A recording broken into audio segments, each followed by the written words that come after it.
سامان سامان سامان بس زائرین کو لے کر ایک بڑے سے شیڈ کے سامنے جا رکی۔ لدے پھندے مسافر شیڈ کے ایک حصے میں رکھی ہوئی بینچوں پر بیٹھ گئے اور اپنے اپنے سامان کا انتظار کرنے لگے۔ سامان آیا تو ایک افراتفری مچ گئی۔ سب نے شیڈ کے اس حصے پر دھاوا بول دیا جہاں سامان اتارا جا رہا تھا۔ ہاتھوں میں ٹوکریاں، بیگ، تھیلے، بوتلیں، کندھوں پر لٹکتے ہوئے کمبل، لوئیاں سنبھالتے ہوئے وہ سب سوٹ کیسوں، ٹرنکوں، بیگوں، بستروں کی طرف بڑھے اور پھر ایک شور اٹھا۔ یہ سوٹ کیس میرا ہے۔ میرا بیگ کہاں ہے؟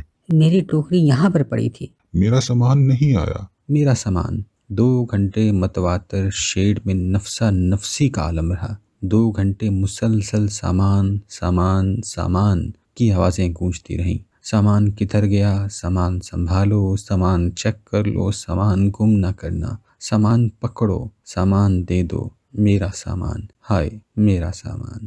وہ ہونٹ جو طیارے میں ہل رہے تھے شیڈ میں ساکت ہو گئے۔ تسبیحیں جو سفر کے دوران انگلیوں میں رینگتی رہی تھی رک کر کلائیوں پر چڑھ گئیں۔ چہرے جو تقدس بھری امیدوں سے منور تھے سامان کی لگن میں متفکر ہو کر بجھ گئے۔ اس وقت ایسا لگتا تھا جیسے ہم سب نے اتنا لمبا سفر صرف اس لیے اختیار کیا تھا کہ جدہ ایئرپورٹ کے شیڈ سے اپنا سامان حاصل کر سکیں۔ اس وقت سامان کے سوا کائنات میں کچھ بھی نہ تھا۔ سامان ہماری منزل تھا، سامان ہمارا مقصود تھا، سامان ہمارا مطمع نظر تھا۔ کسی کو یاد نہ رہا کہ ہم زائرین ہیں، کہ ہم وہاں حج کرنے کی غرض سے آئے ہیں۔ کسی کو شعور نہ تھا کہ یہ وہ سرزمین ہے جہاں بے سر و سامانی سامان بن جاتی ہے۔ وہ سب چلا رہے تھے، اے سامان میں حاضر ہوں، میں حاضرہ کوئی شریک نہیں، اے سامان